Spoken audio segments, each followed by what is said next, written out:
साथियों, देश के अंदर बहुत सारी समस्याएं हैं और ये समस्याएं खत्म होने का नाम नहीं ले रही है। इन समस्याओं से पूरा देश जूझ रहा है, पूरा प्रदेश जूझ रहा है, आपका जनपद जूझ रहा है, आपका ये क्षेत्र जूझ रहा है। ये समस्याएं इतनी भयानक है कि इसकी चपेट में एक एक देश का नागरिक आ चुका है। आप देखेंगे कि उन्होंने कहा था कि मैं देश बिकने नहीं दूंगा। किसने कहा था?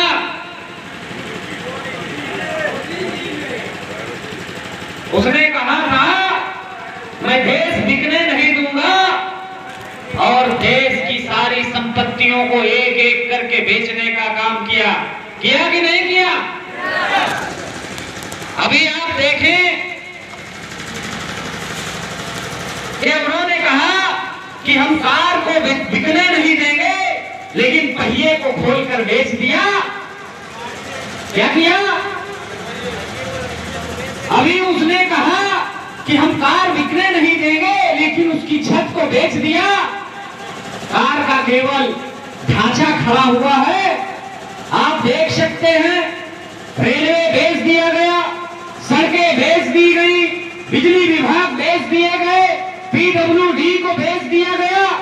सारे विभाग को बेच करके अपने जेब को भरने का काम किया जा रहा है। महंगाई इतनी चरम पर है, आप देख सकते हैं, हर एक शख्स उसकी जद में आज खड़ा है, हर एक शख्स उसकी जद में परेशान खड़ा है। इस बात को समझने की जरूरत है। हमारे लोगों को फिर भी फर्क नहीं पड़ता। वो दौर वो था जब 2 रुपए में पेट्रोल महंगा हो जाता था तो लोग सड़कों पर बैठ जाते थे। आज हो क्या गया है? मैं छोटी सी कहानी बता के आपको समझाऊं।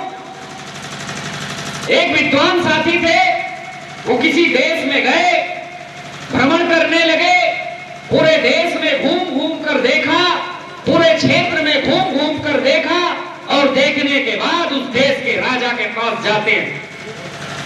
राजा के पास गए और उस राजा से कहा कि मैंने तुम्हारे देश का भ्रमण किया, मैंने तुम्हारे देश को घूम घूम कर देखा, तुम्हारे देश की जनता मूर्ख है।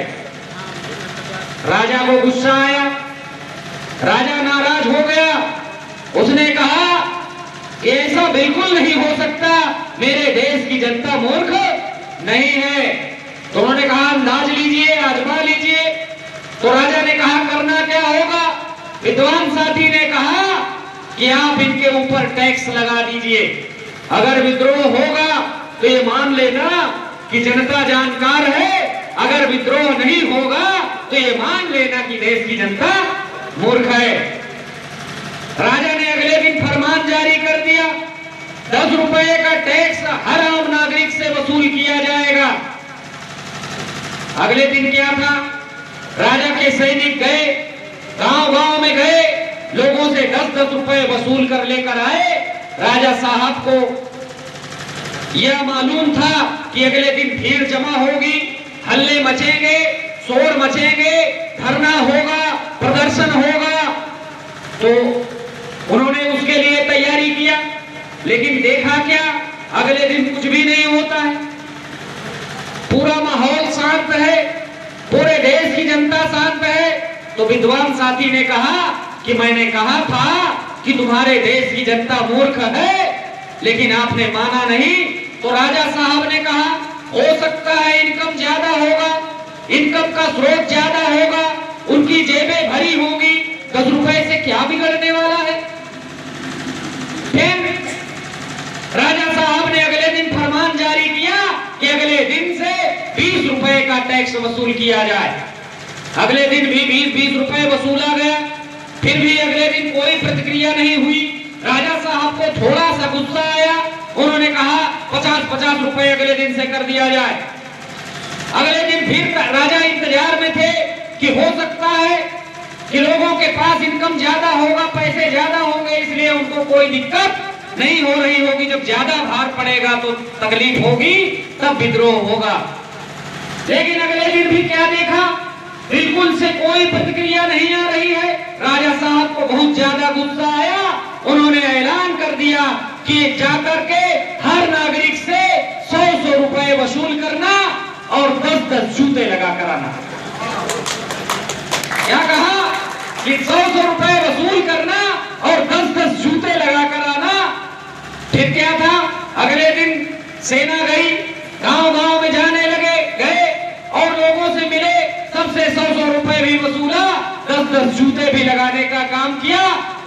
होना क्या था, अगले दिन त्राहिमाम हो गया, शोर मच गया, हल्ला मच गया, धरना प्रदर्शन हो गया, विद्रोह खड़ा हो गया। राजा साहब खुश हुए। देखा, मैंने कहा था मेरे देश की जनता मूर्ख नहीं है, मैंने कहा था देश की जनता मूर्ख नहीं है। इसलिए विद्वान ने कहा पहले उनकी बात तो सुनिए। फिर राजा साहब अपने बालकनी से जाते हैं, आवाज लगाते हैं, हाथ देते हैं, बताइए मैं आपके लिए क्या कर सकता हूं, बताइए मैं आपके लिए क्या कर सकता हूं।